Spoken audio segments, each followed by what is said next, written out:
Yo, welcome to another edition of the Geeky Bros podcast. I'm your boy Tactix. It's your boy Darcy, the goal digger. I'm trying to show my shirt off here. And this is Big Geek Umar. How are y'all doing? I'm all right. I'm good. I know you're only talking to us, really. Let's be honest here.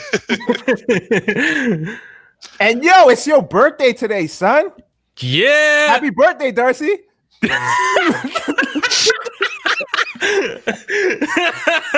Oh, is that disrespectful? I even saw my reaction. I was just like, it's a big geek birthday right now. Yeah. I'm just playing, bro. I'm just playing, man. Happy birthday, Umar. Happy birthday. Thank you. How you feeling, man? How you feeling? Older, wiser, and sadder. Not sadder. Come on, man. Be happy, bro. I will gain happiness with experience. I don't know what the phrase is. I'm going to stop. It's clearly not wisdom. Oh, man. All right. Birthday boy, what's on the agenda for today? So we are actually going to partake in the epic debate amongst anime fans, predominantly focusing on the discussion, which is better, dubs or subs? Ooh. Now, for any of the people who enjoy anime but aren't aware to the audience, we are discussing whether to watch an anime in English dub, which means that we get English voiceover actors to kind of like translate, or if we are people who like to hear the Japanese while reading subtitles at the bottom. So I would suggest that this has been a big debate, especially online, and people are like, oh, I prefer subs, I prefer dubs, and we are going to have our debate today and see where we land on. So, Darcy, Tactix, what are your views on dubs versus subs debate? Yeah, Darcy. Yeah, you know, the funny thing is when you're saying that, I was thinking because you're talking about like dubs in English. I'm like, English is not the only language I dub in. I'm like, actually, I'm really curious to see what it'd be like to listen to like anime done in Spanish. I'm really curious now. I would love to hear German dubs. I was thinking about that one, but I also feel like, how hard would that be? Russian dubs too. Yeah, but anyways, back to the actual topic. So I am of the mind that 80 to 90% of the time that it is better to watch it subbed. I am the big believer that a lot of the anime, the tonality, the inflections, and the way that the information is delivered is lost when you bring it to the Western world. That the way Japanese and Asian languages in general, the way that they emote it ties way better to the storylines and the characters and the way that they're conceived, that doesn't translate in North American ways of articulating information, just because there's a lot of subtlety in the language, in the body language and the tone of language in the actual like Asian community. But when I say 80 to 90%, there are sometimes a few that are done really well in English that I was like, okay, like the first one that I ever saw was Death Note, and I saw it in English by accident because that's what someone sent to me, and it was actually good enough that I just didn't think to look up a sub. I didn't even realize. I was like, oh, maybe this is an English anime. I'm kind of impressed. Yeah. And I just ignored it. And then there's another one from Netflix I was starting to watch today, the fourth season, the 7 Deadly Sins, which I happen to like, and because it's based in like medieval Anglo-Saxon kind of community, and the English version almost for me works better than the Japanese version because some of the things work. But with that said, I am 80 to 90% of the time, it is always going to be sub for me. All right, who's next? T? I am 95 to 100% all for dubs. And my reasoning is I agree with you. I agree, Darcy, that the inflection in the voices for Japanese versus when they bring it to the Western world is vastly different. And in a lot of ways, very, very bad. But I am just to be honest, I'm just very lazy. I don't like reading while I'm watching something entertaining. It takes me out of the experience. I read enough as is on my own I was just time. going to say, you're a big reader. I'm surprised. I'm a very avid reader. So when I want to take a break from that and do something entertaining, I don't want to continue doing more reading. So I'm like, I just want to turn my brain off and enjoy some mindless entertainment, right? And so, and plus, on top of that, not to put myself down or anything, but I'm a very slow reader as well. It takes me a while to really conceptualize certain things. So sometimes I have to reread things that I read. Oh. And when I'm watching some of this anime and the words are going by, I'm like, oh, okay. And before I'm done reading it, they're fighting, and I'm like, what the fuck did I miss? So it's like I can't keep up with the storyline and then the action that's going on. So it kind of takes me out of the experience. So I'd rather just, watch it dubbed so I don't have to invest so much mental brain power into what I'm watching. I can just sit back, enjoy it, and be good. With that being said, though, and I know this might be a little sacrilegious to admit, but I just recently watched Ip Man for the first time. Ip Man, okay. Ip Man, yeah, not it, but Okay. Ip Man. And totally off topic. Yeah, I just watched it. I was like, that was in English, bro.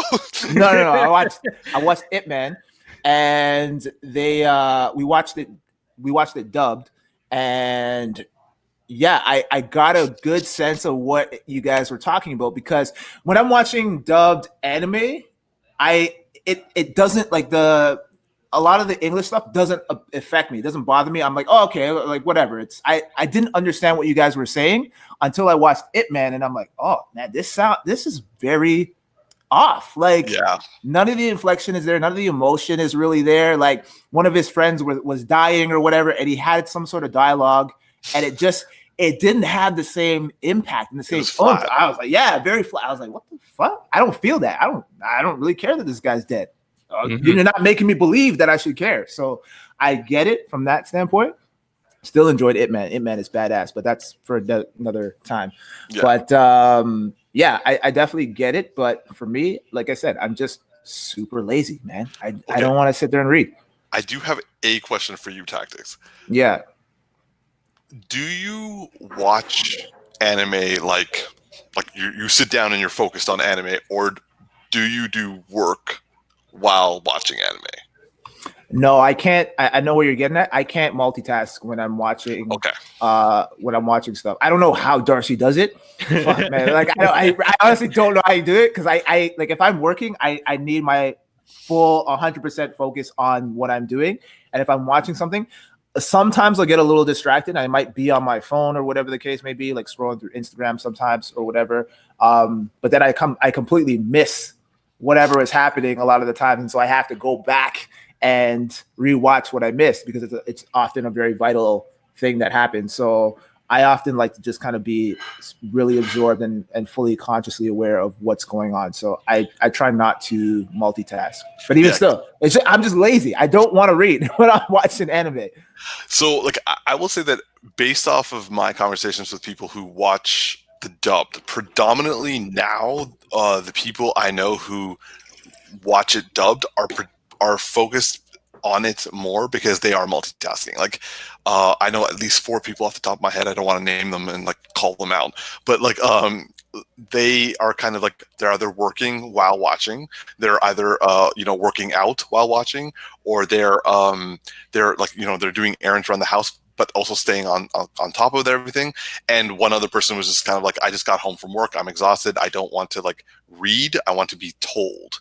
Mm-hmm. So I was wondering if you kind of fit in that category, but it sounds more like you're more like the last person, but it's kind of like you've done enough reading for one day and you just kind of, yeah. I don't even do that with regular shows though. Like I can't multitask and watch a show at the same time, unless I've, like, for example, Darcy used to use the example of The Dark Knight, right? Where he'll code while he's watching it, but that's because he's seen it a billion times. So it's like if that's the case for me, which I have seen it, I could definitely do that, right? Because then like if I'm doing something, I might stop and like during like one of my favorite scenes, and I'll watch it, and then I'll go back to what I'm doing because I can kind of disassociate myself in that regard. But if it's like a news show that I'm watching, my brain just doesn't operate in that way where I can like switch on and off between multiple tasks. I have to focus on one or the other. Yeah.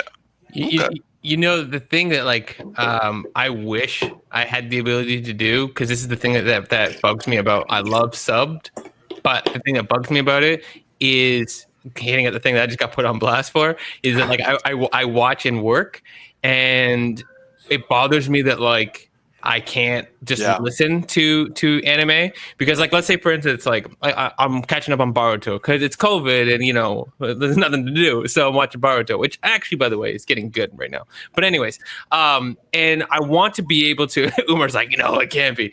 But anyways, but the thing is like. So I've just learned how to pick up on audio cues to can tell when the story is picking up or if it's boring, right? Like as in like, you know, a couple characters just talking and it's not like an intense conversation, you know, and they're like, you know, like Boruto would be like, I don't know, the chick's talking about potato chips and the other kids are like talking to them about picking up fries. Like they have so many conversations at fast food restaurants, it's not even funny. So they have those kinds of moments and like, oh, I'll be over at my kitchen, I would want to cook and then turn around and be like, oh, that's a good moment. I can tell my audio cue, so I'll turn around and look at it and then go back to cooking. And I can't do that. So I can, it's slower for me to watch anime often because I can only do it during specific times because I can't watch anime while I code because I can't listen and just go off of listening only and then pick up cues. I got like, because the way I do it, the tag's talking about is I'm listening to like dialogue, and then when a dialogue's getting to a certain point or sound effects are getting to a certain point, I'll shift my attention, maybe back it up 10 seconds and then keep going. But everything else you can kind of like, you know, it doesn't sound like it's interesting yet, or it doesn't sound funny, or it doesn't sound action. So I just can let those moments pass.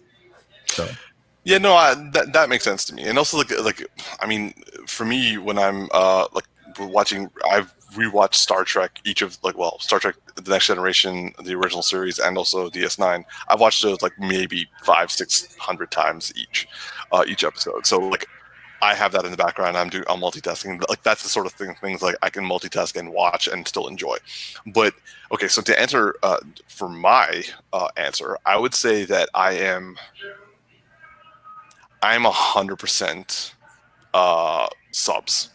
However, I started dub, 100% dub, and I kind of did like 180 by default because it's like Dragon Ball Z. Yeah, because like okay, so you know what? This is not a safe space, but I'll still reveal this information. I know that you're gonna say Sailor Moon, aren't you? Oh, I knew it! I called it, yo. Hold on, can we just get a spin? Can we get a spin? Oh man. I watched it with my sister. It was a bonding experience. Yeah. So we watched Sailor Moon together on YTV. And it was like during the summer break, so like we had that. I think it was like every day at 3 or something like that. Anyway, this man knows the time. Yo, wow. Also, I have to confirm: is Sailor Moon how you got into anime? Is that your first anime? No, actually, it wasn't because I had a really close friend who was like a big brother to me in my community, and he introduced me to Evangelion, and there was another mech anime. I can't remember which one it is. I think one of the Gundams. But nonetheless, like I watched those two when I was a kid, and they all went right over my head. I'm just like, they don't have superpowers, and they're like, these mechs are actually kind of scary, and they're like eating people and shit like that. So I was like, it wasn't for me. But he also got me into comic books as well. So like I kind of went down the comic book route with him, but didn't go down the anime route with him, just enough to like know about anime, but like not really get into it. I just when he was showing it to me, I knew it was the adult thing to watch. And then I think like 5 years later, my sister and I watched Sailor Moon together, and then I was like, "Yo, this this is actually really cool. And So then I watched Sailor Moon is the one that really got you into it. Is what I'm saying. Like you're like, no, long answer, yes. I wanted to give context. yeah, okay, sure. Like, okay, I like to take a little smoke off you. I mean, I also watched Sailor Moon at a point for a short period of time, but I got in through Dragon Ball. Okay, you know how it is. You know how it is. So I would say that Sailor Moon was what I watched with my sister, and that's how I got into it. But then Dragon Ball, I watched completely on my own, and I did like beginning to end, and then Dragon Ball Z, and then I definitely fell out of love with anime midway through the Frieza saga because nothing was happening for like 100 episodes. Yo, like, I was like, I need more than what was happening. I gotta say, like, when my pain with Naruto, bro.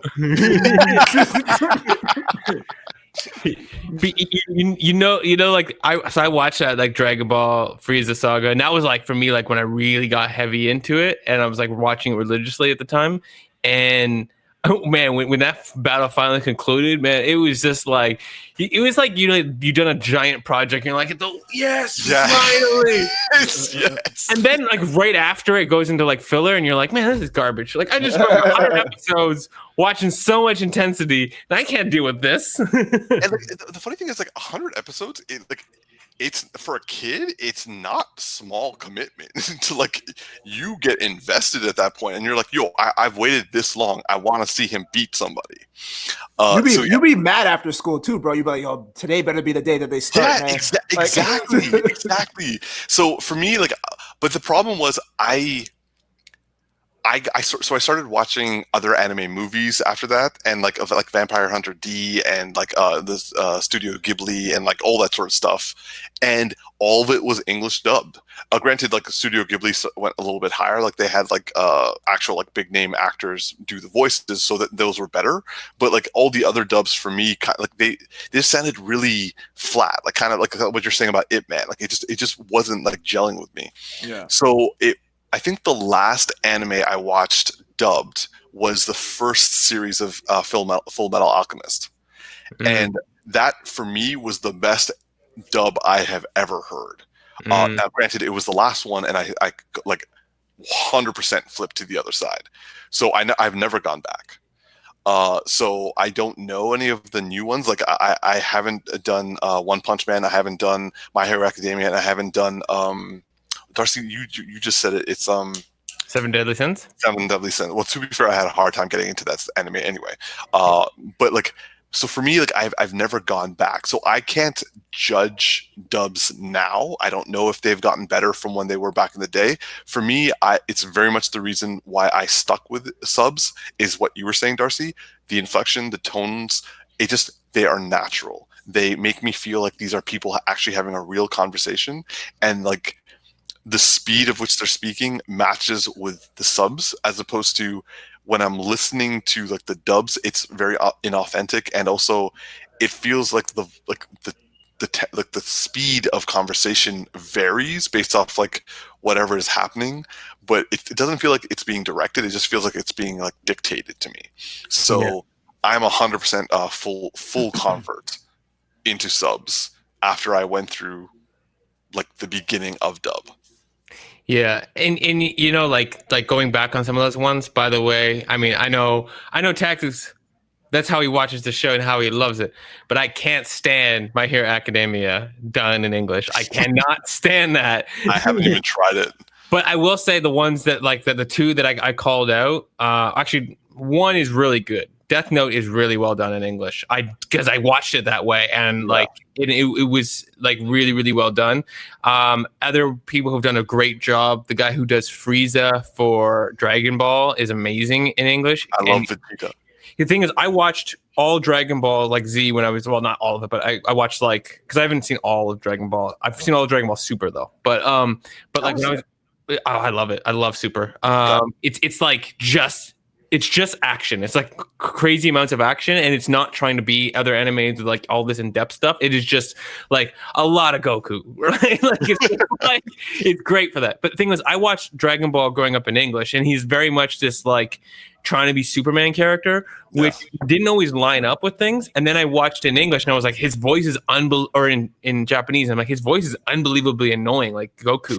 But then over a period of time, I especially for what's going to take like a year to come out in dub, I was like, all right, you know what? I'll just watch it in English or in Japanese. Started watching it. I was like, oh, I get him now.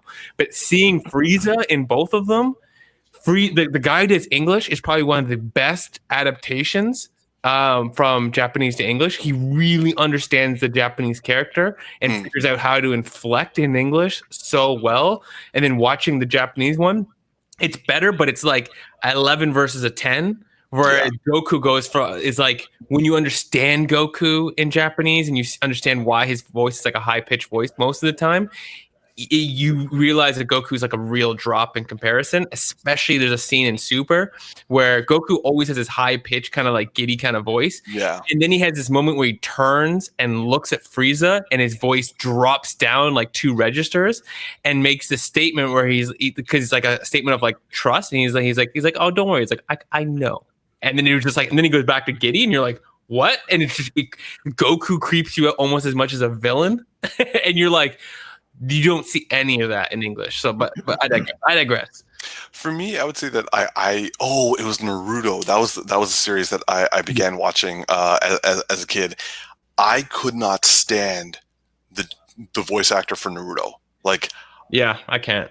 My God, I could not. Like, I couldn't do it. And when I started watching it on when I was watching it on subbed, it was so much easier for me to swallow. Like, he was still annoying and like yelled all the time, but like it wasn't like grating my soul every time I heard that like damn child speak. So yeah, I would say that also killed it for me. But I would say Vegeta and Piccolo are still badass voice actors in dub. Like I think even some of those have like continued on with other animes, but Full Metal Alchemist, the first series, I never watched the Brotherhood. I never watched in dubbed. I watched it in subbed. So like, I have no kind of connection to that, but like the first series, to be honest, I don't think I can watch the first series in subbed. It has to be dubbed with me because I love the first series. Granted, when I watched Brotherhood, the first series became like, when I watched the first Full Metal Alchemist series, I was like, this is the greatest shit I've ever watched. Then I watched Brotherhood and I'm like, okay, I never thought it was possible, but it made like the first series, which is already still good, like in all objective sense, look like shit in comparison to Brotherhood. It's just more concise story. Like after because it didn't have that divergence where the book like wasn't there. It's like it just makes more sense. Yeah, so like for me, I can't watch the first series in subbed anymore because I fell in love with the voice actors from the English dub. So like I've just started rewatching the series in dub, and that's why this conversation came up, was because I like it's a weird thing to do, but like I watch the first series in dub and the second series in sub. So I have a question on this, which is, so I'm going to use, I know neither of you have seen it, but Seven Deadly Sins, right, is based on like all the characters and stuff like that are basically like old, like England, like Scotland, Ireland kind of an idea. Like it's not exactly specifically put in that area, not to any degree, but the characters are all they're all white characters, right? And it's all very like old English kind of like castles and that kind of stuff. So question, using that as a kind of an example, when do you feel that like switching to a different language almost becomes more, I guess, palatable because of the fact that the context of the actual anime kind of allows for it, right? Like I love Death Note, and it's not one that like it's just normal people in modern day world. So it's kind of just, it doesn't really, as long as the actors are really good and they translate it well, it could work. Whereas like some of the other ones I feel like don't work as well. But what do you guys think? Do you think there are contexts where it makes it more like easy to accept it because the origins of the story don't feel as Japanese, so to speak? I feel like, so this might not be answering the question completely, but I feel like a lot of these actors, these voice actors that do the dubbing, they just don't care as much because like there's like, you know, unless you're a famous actor, like for example, like when we see like animated like DC movies or whatever, right? Like where we get excited when we hear certain actors portraying the voices of our favorite characters, like Kevin Conroy, iconic, voice actor for Batman and everything, right? But name me like a famous actor that does anime, like, and I don't know if the caliber is the same in terms of the appreciation. If the appreciation is still is there and as strong in Japan as it would be in comparison to how we react when we hear Jason Angles playing Superman or something like that, right? Or like actors that we're familiar with that are voicing these voicing these characters. I got one for you. I got one for you. I got one for you. Yeah. Samuel L. Jackson. At like dubbing Afro Samurai. I had to. Sorry, I had to cut you off there. Yeah. Yeah, so okay, I think that's an isolated, rare instance. Yeah. But like across the board for majority of these animes, like we don't know who these voice actors are. We can't put a face to any of these guys. So it's like, and who knows how much they're getting paid, right? So it kind of just shows in their work the passion and the level of intrigue that is in their work, where it's like they just don't give the same kind of appreciation and the same kind of value into their work as they would if they were on, like, literally on screen. So I think that's kind of why dubbed gets such a bad reputation, because of the fact that there's no passion or conviction behind their work.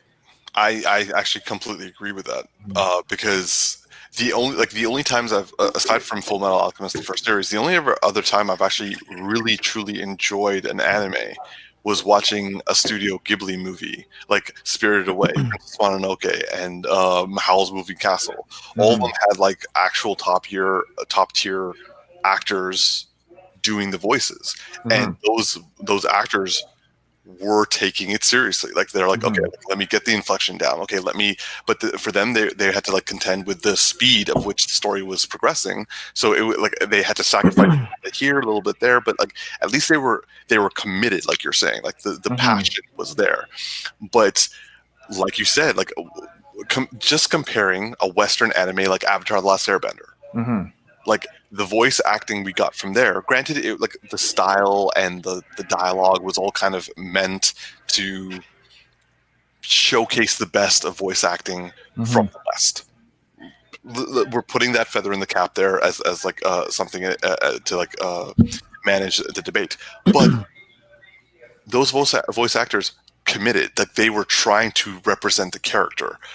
That doesn't really happen in the dubs, because they're trying to emulate or take a certain stance of what the Japanese voices were doing, and so therefore they're kind of doing their own version of what someone else did. So they're kind of copying someone, so therefore they're not really that involved.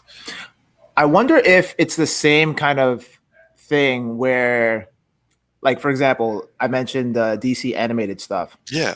Obviously, they probably have to dub that in other countries, right? I wonder if like for example, someone in Germany who is having that movie translated into German would have this same discussion based off of that interpretation. I wonder how like their reaction would be. I think it'd be, or any other country. So I think there's a factor that I want to throw into this conversation that is kind of like that plays into all this, which is financial opportunity. So when an anime were to come over, say, to North America, let me use this as an example, as a leveling playing field first. Take DC animated films, right? Yeah. So in the past, we've had great voice actors in the past on DC animated films, by all means, right? We have like Batman animated series, not film, but like, great voice actors, right? Amazing stuff. Yeah. But unless, like a lot of these older, say, like animated films may not have seen as maybe as big of an opportunity. And I feel like in the past as they are now, because the audience for the comic world has just been growing and growing and growing and growing, right? Yeah. The average person who didn't give a crap about comics is more interested because of all these great movies. So the animated films are starting to get probably a slightly wider amount of opportunity to make money for the company, making it easier for them to get bigger actors with bigger names on the projects, and therefore and more time probably to put into projects, so everyone takes it more seriously to the story, right? If there's less financial opportunity, there's going to be less prep time, and you're going to get lesser known name people right onto the project. So flip that to anime coming over. If the market is small, then you're going to get, and how much time are you going to spend putting into the dub, right? Like the animation that was done in Japan was obviously a big market, and they made a great show and all that kind of stuff. But as it comes to North America, the company goes, I'm going to license this and bring this over. If that company has small budgets, they're going to make small work of it. If, like you said, like a certain studio takes it more seriously because there's more passionate people who drum up more money, then when they bring it over, they'll put more time and effort into like who dubs it and getting it scripted well and all that kind of stuff. Because there's like a lot to actually get those pieces done. So I feel like there's a factor to that. And what I say all that to mean that I feel like English dub has gotten better over the years, not always consistently, but some of them are really good and some of them aren't. And I feel like, say, for instance, Death Note was probably so good because it was such a legend of a show that when it got brought over, they probably wouldn't license it to somebody who wasn't going to take it seriously because it was such a big property. And two, the people who got it were like, this is such an amazing show. We have to get this right.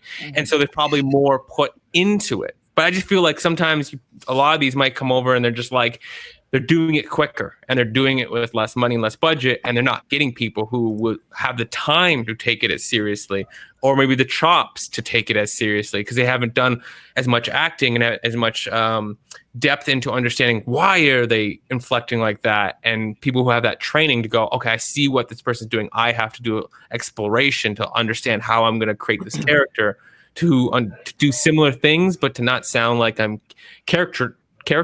I can't say the word, but caricaturing, caricaturing of the original character. No, look, that is a valid statement, and that probably has a lot more influence than even I'm crediting it for. However, Death Note, while big, it's not nearly as big as, say, like Naruto or One Piece or Dragon Ball. Like these are massive franchises, and they're doing them bad. And I would say that, like, Western audiences, like before Batman the Animated Series came out, who had heard of Kevin Conroy?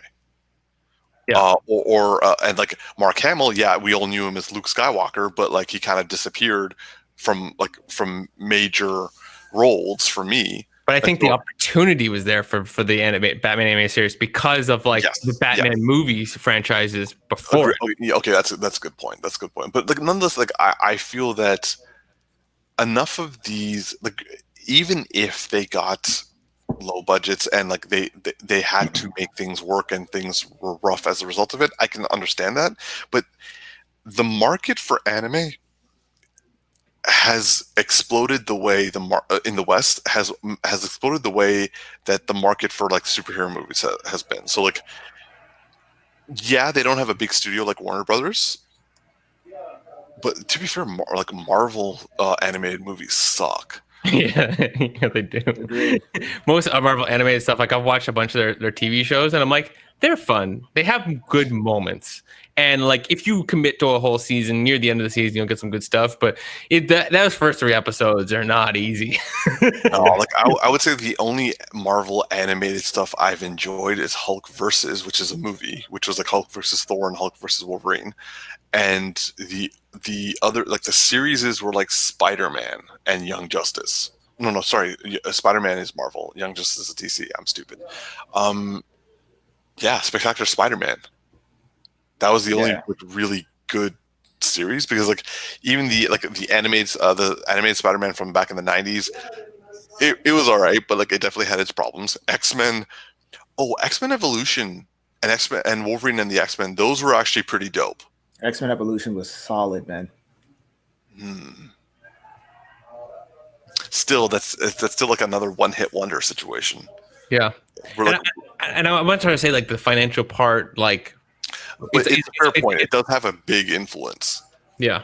I just feel like there's like, it comes down to when whoever takes on those properties and how much time and preparation they decide to put into that property will determine a lot of how they interpret and do that. Like, I don't know why like Naruto has such a like weird interpretation of that character, right? Like it's so one dimensional, and it only takes like one or two parts of the inflection and then just says, oh, I'm gonna do that like all the time, and it's not true to the character. But it's just kind of like it's what happened, and I don't know. It's maybe like, well, that someone did that and then they stuck with it and then they like didn't change it. So I feel like a lot of that has to do with that might have to do with studio backing as well, or studio influence, because honestly, when you were first trying to get me to watch Naruto, I remember seeing a lot of the trailers or the previews for them on TV, and it looked very much like a kid show, and I was not interested in it. Like I was just like, I'm kind of over it, right? So I didn't bother giving it a chance. And then you're like, no, like there's actually dark elements to it. Like it's a very deep rooted story. And after some coursing, I eventually got into it, and I was like enamored by it. I was like, holy, this show is actually it's nothing like what I thought it was. And what initially made me apprehensive was Naruto's voice. He sounds very much like a child, not even like for his age. He sounds younger than the age that he actually is. And that, obviously I'm content with watching dub. So it wasn't a huge adjustment for me, but initially that's what turned me off. I was just like, the way they're portraying it is very much, it seems like it's catered more so to, it's marketed more towards children. And I was just like, I'm just not that interested, but started watching it, realized, oh no, this is an adult show, very much so.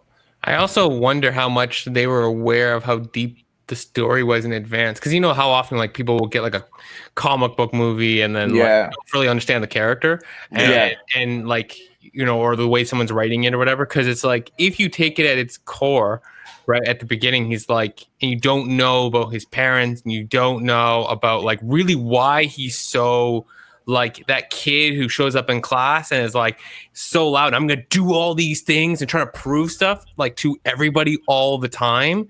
But then you find out he didn't have parents growing up, and like he lives by himself, and everybody like looks at him like he's like the villain of the whole village.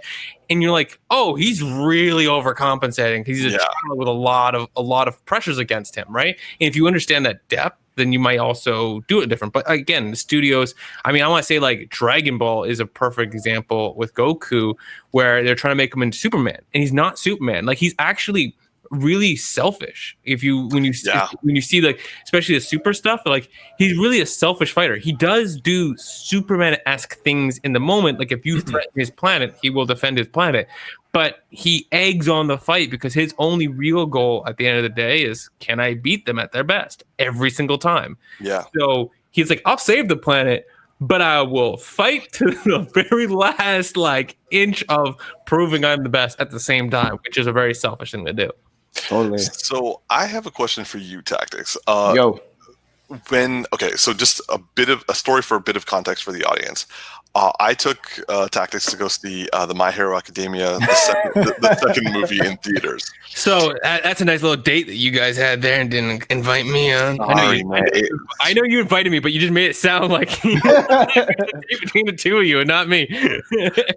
Agreed. Darcy was invited. He could not make it. Anyway, so I didn't check before the movie if it was subbed or dubbed, because it never even occurred to me, because I was like, anime movie, let's go for it. Greatest reaction from you ever, bro. So I take him to see the movie. We sit down in the theater, and like the opening credits come up, and he just turns to me. He's like, "Yo, is this sub or dub?" And I was like, no dialogue has happened at this point yet. Like, we're just in the opening scene, and I'm like, wait a minute, hold on.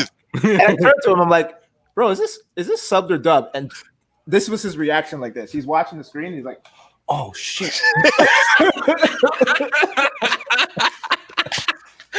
Oh, you got that spot on too. I can see it. And then, bro, it took literally like 5 minutes before anybody actually said anything in the actual movie. We were like hanging on the edge of our seats waiting. So Darcy's like at the edge of his seat. He's just like, "Oh, please, God, let there be dub." And I'm like, I know. I'm like, nah, bro, this is not dub. No way, this is dub. And sure enough, it was so. Yeah. So I also love how you included me there by saying Darcy's on the edge of his seat. Yeah, Darcy's on the edge of his seat in a different house. Oh shit, did I say Darcy? My bad.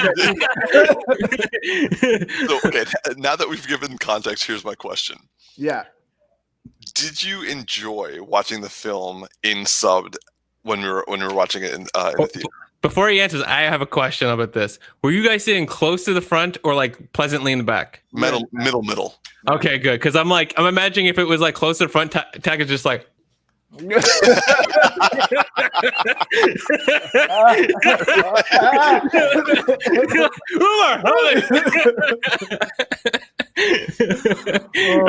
go ahead. The first, I would say, half an hour, begrudgingly enjoyed it.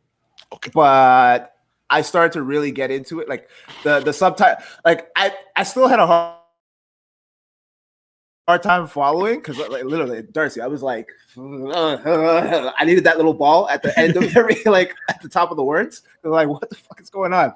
But no, I ended up actually really enjoying it. I kind of just relied on the action to kind of get me through and just kind of piece together what was happening in the story because I'm like, I'm fucking lost right now. These words are going by so fast. But yeah, no, I liked it. Okay, really good. Because yeah. I suddenly felt really bad because like I thought you just didn't like reading the subtitles because I thought you were always on your phone or something like my other friends. So like this is the first time I've actually heard that you're like focused on it. It's that you don't want to read more because you're constantly reading throughout the day. No, I'm a slow reader, just like I'm a slow anime watcher. True. Don't even get me started on that right now. But Tactix, also, did you? Because like also you hadn't at this point probably heard those characters speak in Japanese and hear the tone. Oh, good question. What did you think about the tone change? Because it was thrust upon you. Oh, yeah, that's a good question. You definitely notice the difference, that's for sure. Like there is more conviction in the characters' voices, especially during those epic scenes, like the final fights where they obviously every fucking anime has these long ass drawn out dialogue scenes before they actually end up fighting. Yeah. But yeah, you see a lot more conviction and determination in their voices, which it adds an extra layer to the overall scene, and it is definitely more impactful. I definitely felt those moments a lot more, especially with what's his name, Bakugo. Yeah. Where they're should we ruin it? I don't know. No, let's not ruin stuff for people. No. Okay, all right. So no. We get all those who have not seen the second. Oh yeah, I remember. I don't ever give a fuck if I'm spoiling something. So okay. So during that part where they both fuse together, yeah, and they have that little dialogue exchange, I was like, I felt that, and I feel like I probably wouldn't have felt it as much in the dub version. So again, I get it. I totally get the fascination with watching in its true form. But again, I'm just fucking lazy, man. Fair enough. That's also one thing that I was just thinking about that you don't get in English, and that you have a hard time translating this. And when you end up translating it, it will fall flat a lot. So like you have, and Umar, correct me because I'm going to get some of these wrong, but I just recognize them when I see them. But like in the Japanese language and in a lot of Asian languages, you have like declarations of like hierarchy of position. So like if you call someone like Sakura-chan or like Sakura-san or something like that, like you could basically say someone's above you or equal to you. And there's a thing that was really funny, and it really became apparent in Dragon Ball Super, which is they had this character who is like the omnipotent god for all the universes, and he's so powerful, and it's like this tiny little thing that can just snap a finger. And so when all like there's all these gods in the universe, and this one thing comes out, and all the gods are like quivering little children, scared, and Goku was just like, "What's up, Chan?" Right? Like he's like, "What's up?" For like a friend, and he just says the word Chan. A younger friend too. And everybody loses their mind. Vegeta's like he just like goes pale. Like all the gods are like, huh? Like I will kill him. I will get him in line. Like all this kind of stuff. That's very disrespectful too. It's very disrespectful. But yet the funny thing is that it's because of Goku's character, his completely carefreeness, that character actually responds really well, and they see them. He actually like they have a bond over it. But you can't get that in English because it's like the closest equivalent is like Mr. or Mrs., but it still doesn't equate the same way. And so you lose these pieces where like all you're basically gonna have is him say like, "What's up, buddy?" Yeah. And it's still not going to be as impactful because it doesn't have the same level of disrespect. Because in the English language, we have people who speak with different vernaculars, and we'll just kind of be like, "Yeah, it's disrespectful," but we kind of like wash it off because it's like, well, he's from the Midwest, so like this is how he talks, right? Whereas in those languages, it just doesn't come off the same way. It's like you just literally spit in their face. I think you have to understand the culture for that to have a deep impact, because like if I was watching that scene, I didn't know any of that like, in terms of the disrespect, right? So I get what you're saying, like you're absolutely right, and I think for people who understand the Asian culture, the Japanese culture in that regard, hearing that dialogue in Japanese and that situation, that's gonna hit home for a lot of people, because like, man, that's fucking disrespectful. For the English average person who doesn't understand, the levity of that, it's probably going to go over their head anyway, right? So I definitely had to learn it, and I definitely learned it over like watching all this anime, like because like they literally taught you, because like I remember even Naruto, there was one time where someone made like a disparaging remark and like infantilized a very old wise individual, and they're like, "Whoa, don't call him that." So that's how I learned it. But like if someone were to call someone buddy, it's like But okay, before I just wanted to stop us for a second, because there is another topic I wanted to bring up. Cool. Go. This does reflect new news that has been coming out in the geek world, and you guys knew that they were making like a She-Hulk Disney Plus series, right? I heard about it. Yeah. Oh. Yeah. I'm kidding. I know the topic to that in advance. So just to let everybody know who's watching this, Alison Brie from Community and from, I think she was also in Mad Men and Glow. Glow. She has been cast as She-Hulk. So, what are your guys' thoughts on that? Love it.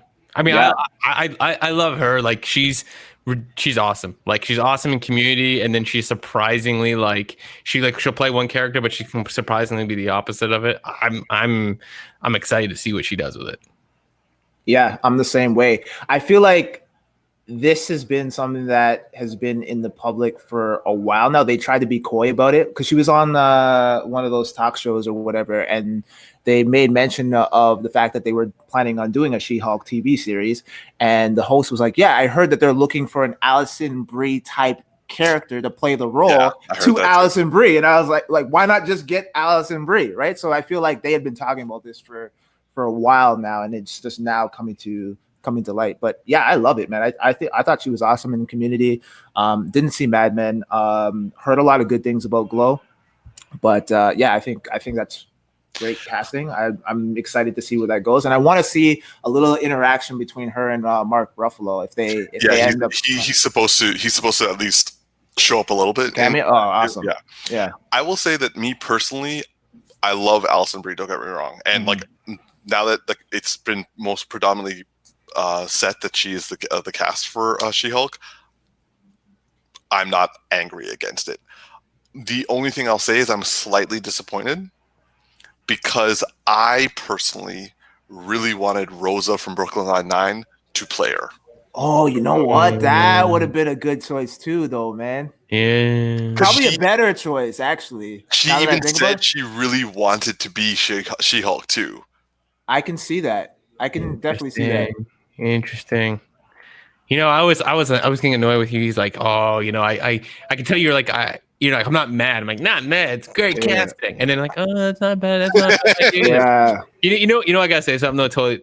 Because of me, I'm always off cuff with random stuff. But like, so when they said like, oh, I want like we need like an Alison Brie type character to Alison Brie, but like it reminds me of when you're like. Some girls like, I need a good guy like you. Yeah, but not you. Not you.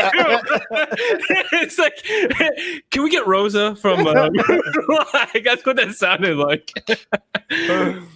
Oh man. Okay. So yeah, I just really wanted Rosa to play her because she's just I think she's Hispanic.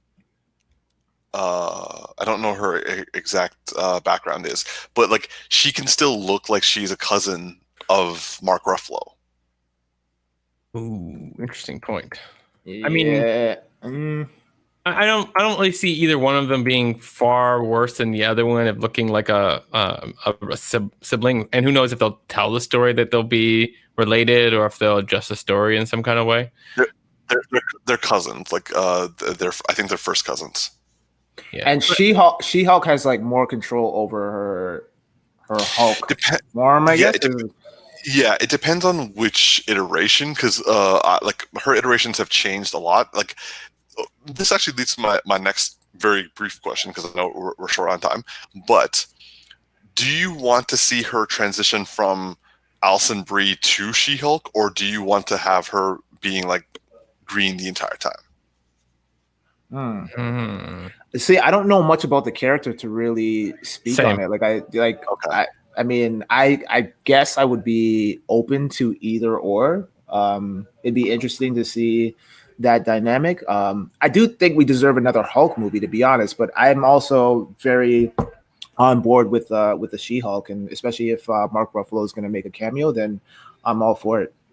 So I heard that it's mostly CGI, or it's like all CGI, so I don't know if we will get it. But the thing, though, personally, I want her to be able to go back and forth, because I feel like, what if it's just CGI? Then I mean, it's great, but she's a great actress, so I would like to be able to see her actually be on set and do stuff, not just like see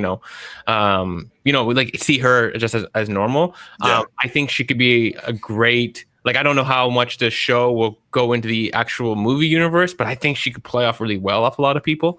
I think she could really do stuff that would kind of like put Mark Ruffalo's character off kilter in a lot of scenes in fun ways and could be interesting.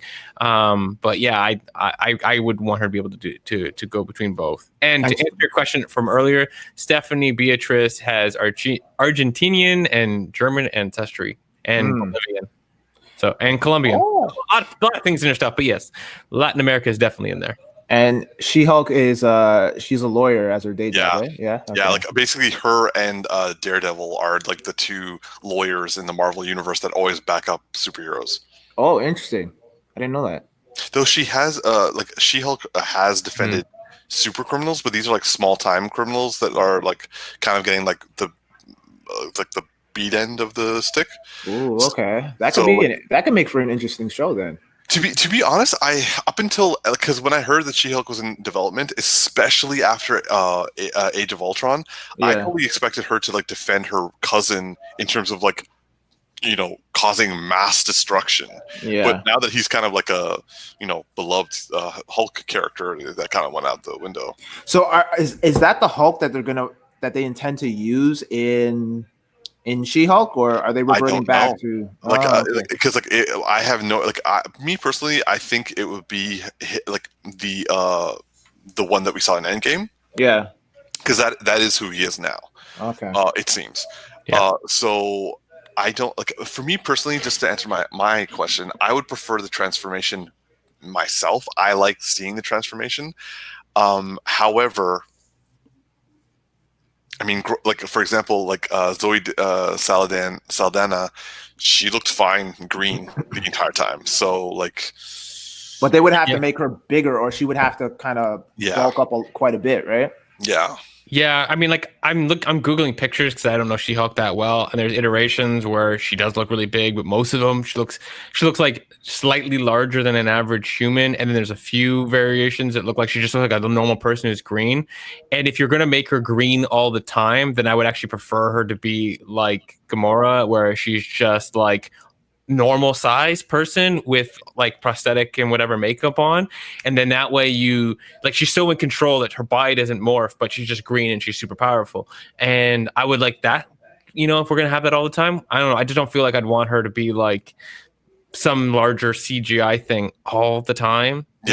It's not the vibe that I want. But I mean, I'm sure they can do it, and then they'll like if they do that, they would still make it work, and then I'd be like, whatever, I'm done. Because like honestly, like like you guys know, I loved Josh Brolin as Thanos, and like didn't like that man, like he's a short person in comparison to other people. Like he's bulked up, but he's short. Like look at him in Deadpool. He was amongst the shortest people in the cast. Yeah. But like, so Alison Brie being like, if they decide to do a transition, like a transformation, and she being like a big Hulk, I believe she has the acting chops like he does to like really bring weight to the voice, and also she's going to be the one like doing all of, like the motion capture stuff. Mm-hmm. So yeah, I personally would prefer a transformation, but if they do I'm kind of with you on that one, Darcy. Like if they choose to make her green the entire time, I would prefer the Zoe Saldana version where she's like Gamora and her size, and she's just covered green, and like whenever she punches something, it just goes flying. Yeah, it's just I feel like that'd be a better choice, but yeah, I mean, by the way, I also heard recently that it was stated at the end of Endgame that Josh Brolin was like he'd be welcome to come back, and I heard that there's some rumor that I might have him come back as like some early version to go into his parents' origins and show him as like a younger version. I wouldn't be surprised if they decided to do a Titan series, because they did do a Thanos so a Thanos Origins comic that was freaking dark. But like that version of him, they would have to make a completely new it would have to be an original story. Yeah, I wouldn't want it to come back for anything that doesn't make sense, obviously, but I would love to like. He's just so good in that role that like I would actually prefer him not to be honest, because like for me, it's like he's done a perfect job. Let it rest. Don't touch it again. Yeah, sure. Whatever. It's all good. All right, guys. Well, if that is all, then I guess we'll wrap this shit up. So this has been another edition of the Geeky Bros podcast. I'm your boy Tactix. It's your boy Darcy. Gold digging out here. And I'm Big Geek Umar. Live long and prosper, you're all. Please subscribe and like and comment. You got to subscribe now because it's the dude's birthday and he demands it. So subscribe for my birthday. Exactly. Happy birthday, bro. Happy birthday. Thank you.